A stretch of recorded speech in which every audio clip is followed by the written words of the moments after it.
Viral nga ngayon ang photo ng family ni Carlos Yulo at ang photo ni Miss Cynthia Carrion kasama si Carlos Yulo sa bangka, kung saan ay ibinahagi nga ito ng isang Facebook page na viral ngayon. Negosyante ipinaranas sa pamilya Yulo ang nararanasan ni Carlos sa BGC. Hindi man nailibre ng two-time Olympic gold medalist na si Carlos Yulo ang kanyang pamilya, ay sinalo naman ito ng ilang mga nagmabuting loob. Sa kanyang Facebook post, ibinahagi ni Mrs. Angelica Yulo ang night out nila ng kanyang pamilya sa isang massage hut sa Taguig. Maliban dito ay binigyan din sila ng groceries at pagkain ng may-ari ng nasabing establishmento. Thank you to the owner of Mount Albo Market BGC for giving the whole family a free massage, groceries, and foods. Thank you for your kindness, ani Mrs. Yulo.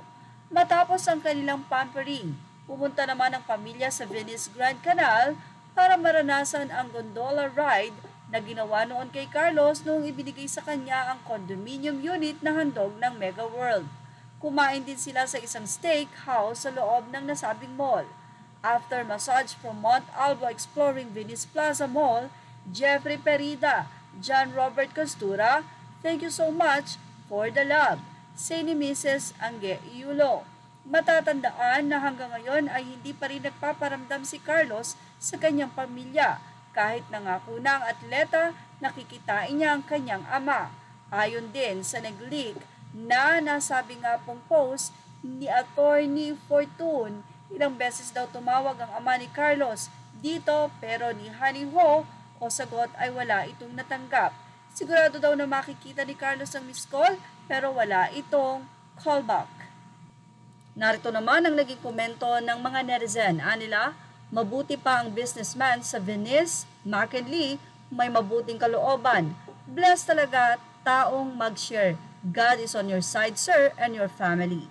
Sa ganiwa ba naman sa kanya ng kanyang ina na pamamahiya, dapat sila lang ang magkapamilya ang mag-usap-usap kung ano man ang naging problema. Say naman ng ilang netizen pa, nakakahiya ka Carlos Yulo, ibang tao pa ang nagpuno sa pagkukulang mo sa pamilya.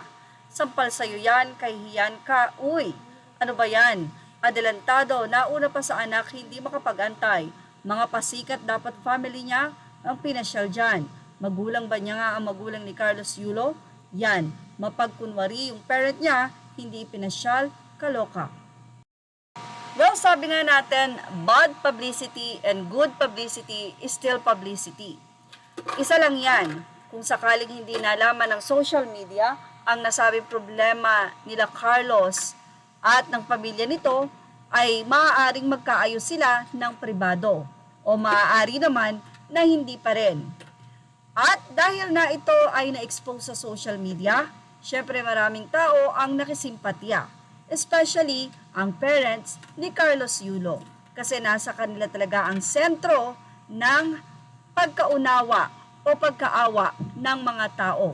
Dahil lahat ng magagandang bagay ay mayroon kay Carlos, habang ang kanyang pamilya ay tila na left behind dahil sa nasabing issue. Well, ano po masasay nyo about dito? Thank you for watching. Images are all credit to the rightful owners. Please like, share, and subscribe.